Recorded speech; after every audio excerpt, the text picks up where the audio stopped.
This video is brought to you by A Better Route Planner, the route planner for EVs. Hundreds of cars are supported. Choose your configuration, plan your route with the charging network that you want to prefer or charging networks that you want to avoid. If you're a premium member, you can use real-time weather forecast and traffic information, and you can also use A Better Route Planner in your car with Android Auto or Apple CarPlay. Use the link in the description to support the channel and use A Better Route Planner Premium for 30 days for free. Hello everyone, I'm here in the Audi Q4 e-tron and I'm gonna go through the infotainment system, the new software that you get in an Audi. This is the newest version of the car that you can get, so I hope the software is also on the newest version.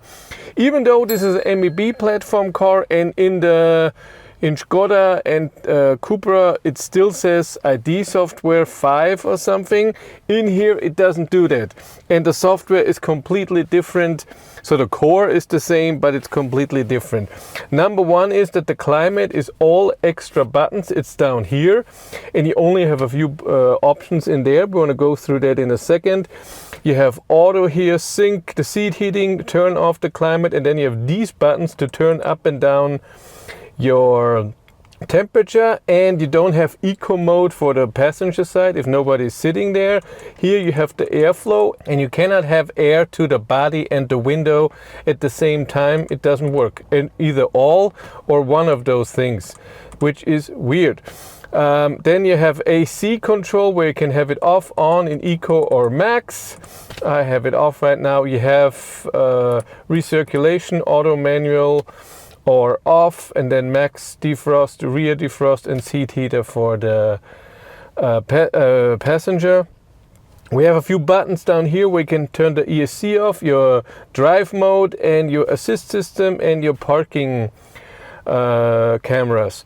This car doesn't have the 360-degree area view camera, doesn't have it, but it's fine. But let's first go through the overview here. A screen is a bit smaller as in other MEB platform cars. Again, climate is down here. That's one of the reasons. You have shortcuts here that you can change, except for the home button. And up here you have, this is your phone, user, Bluetooth and stuff, your clock and favorites. And this is if you have a message. And if you scroll down, you also have the message and your a few favorite things, so you can get right there into settings for your phone. What else do we have? Volume settings, Wi-Fi settings or phone settings, something like this. The home screen is this, and then when you scroll on, you get to 2 more pages, but just for all the apps. And the main screen here, you can change this if you press long. You can move it over, for example, and so change the order, but only for those 3 things. And if you can change what you want to see, it's only media, navigation, telephone or clock. That's all you can do. Then depending what you have here, you can interact with it. For example, for the music, you can play next song. The clock, can I change anything? I don't think so. Can get to the clock settings. Well, I'm not going back. And then here the map. And important, when you press the map, you don't get to the navigation or map. You just change the direction that you're looking at. So north or 3D and stuff like this. But underneath you have your recent destinations and home. And so we go on with everything that we have. Radio, of course, the normal radio thing. Media, again, Bluetooth or Android Auto or something like this. Telephone, also normal. Navigation. In navigation, you get this nice little screen. You see your elevation right away, and if you press the auto zoom button, then you can change the zoom and can change it wherever you want, or have it in auto, and can even say that you want intersections, for example. You have up here your last destinations, favorites, contacts, and receive destination and tours if you send from the app. And then you have a few settings here. Map settings. Satellite map, range map, it will show you a little border what your range is. Traffic information you can have in here or not. Map colors, automatic, day or night. Map orientation, auto zoom, what we just did. And the map content, you can say what you want to see or not. And that's all the settings for map. Then voice guidance, you have what you want the voice guidance to say, only traffic, compact info or the complete info, and then of course the volume of it. Route criteria you can put in here, what you don't want to use and what you want to use. E-route planner, in here it will plan the routes with charging stops, and you can say they prefer auto charging service, minimum charge level at charging stations and at destinations. And route information will tell you if you are a new country and stuff like this. You don't have an option to not preheat the battery when you navigate to a charger. That's just not here. And that's all the settings you have. And then you can see if there's any traffic information and stuff like this. And when I navigate, let's do it like always, to Dresden. It's thinking center. Yes. Start. It should prompt me with, hey, you need charging. Doesn't? Why not? Well, that's awesome.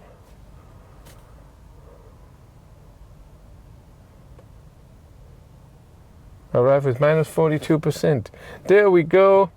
Accept. So we have one charging session in there.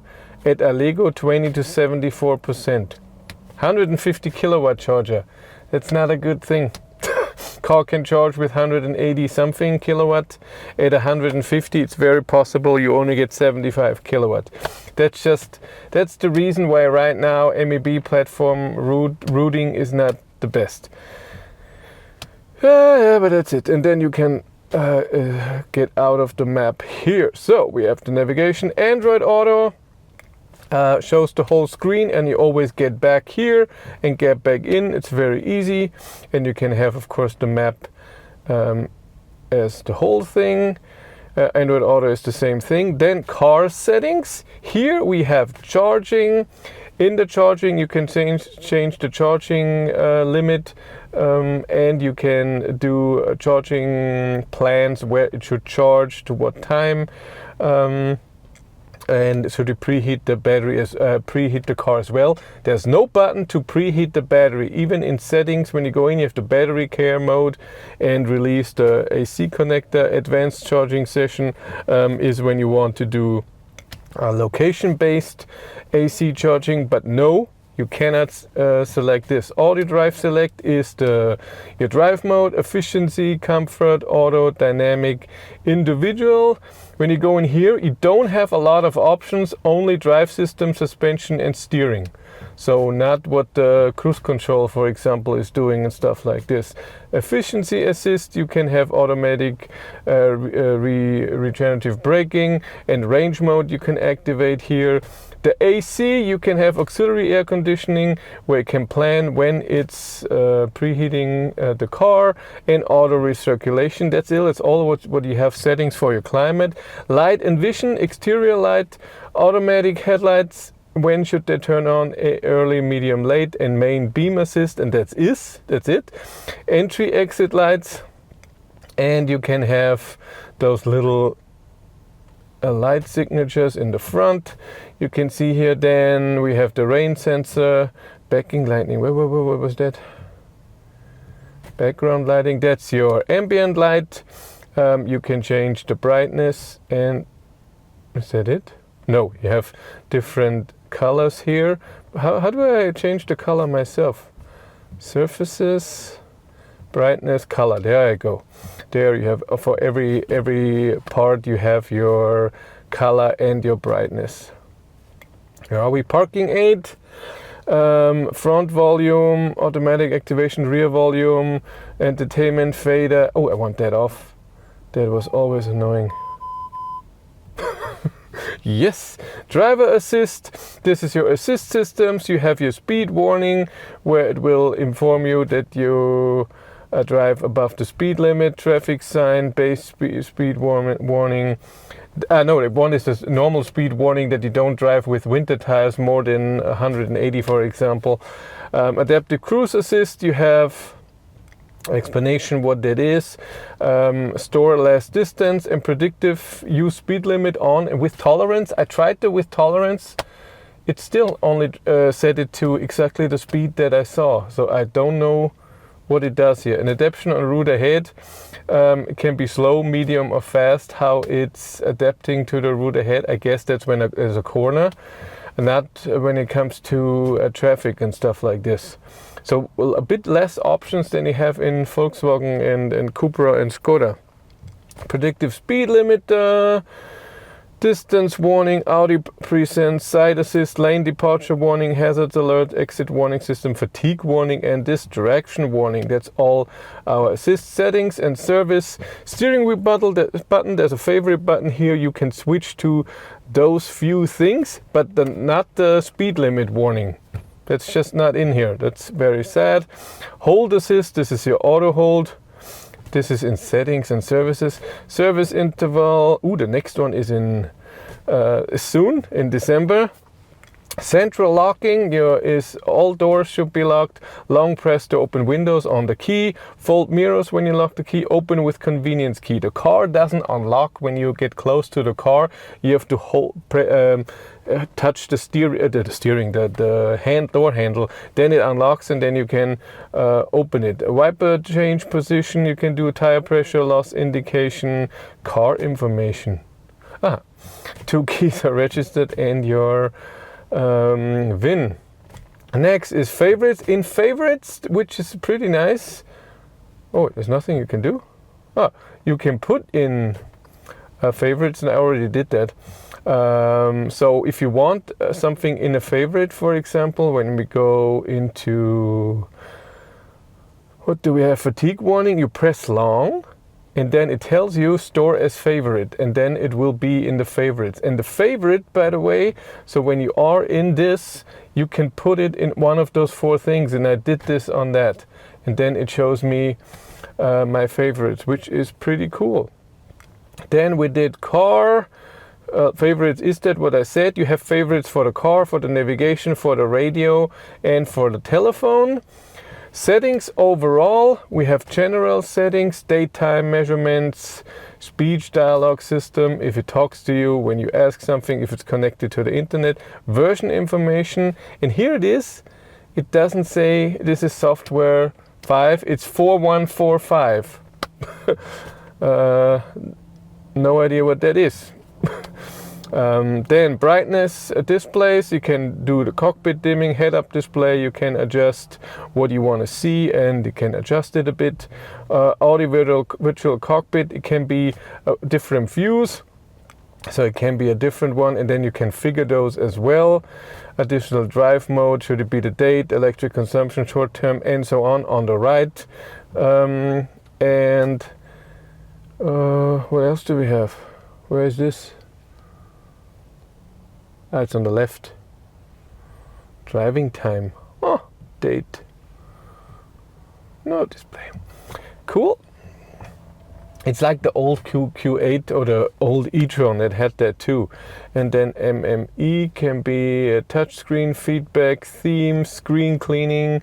You have operation in the rear. What do we have? Disable rear, climate control with child lock button. Cool. I like that. And that's our brightness. Language keyboard, you know what it is. Sound, you have a few settings that you can't change right now since I'm not playing music, which is interesting. System maintenance, automatic online map, update, software update, search for updates, no update available. Then users, you can have multiple users. You need the Audi card to do that. Connected devices is your phone. Connection settings, Wi-Fi and so on. Wi-Fi hotspot. Entertainment, what do we have here? Additional online data, sure. Traffic announcement, no. DRB announcement, I don't want this. Navigation settings, didn't we already had that? Telephone, contact, message, privacy, announcement and sounds. We also did that already. What the hell is that? And that's our settings. And last page we have help, users again, messages, purchases. I thought this is the shop, but I can't get in there. I cannot install Spotify, for example. Just not there. And that's it. That's all there is. There's nothing more to it. Short little tour, but it's also not a lot of settings. There's a lot of stuff missing that I see in Volkswagen, Cupra or Skoda, and Audi doesn't have that. If you want to follow me on Instagram, BatteryLife1, and if you want to support the channel, there's a Patreon link in the description below. And here on YouTube, there's also channel membership. And if you want to know what's happening behind the scenes, I have a third YouTube channel, Behind the Battery. But that's it for me. Thank you much for watching. Have a great day and take care. Bye.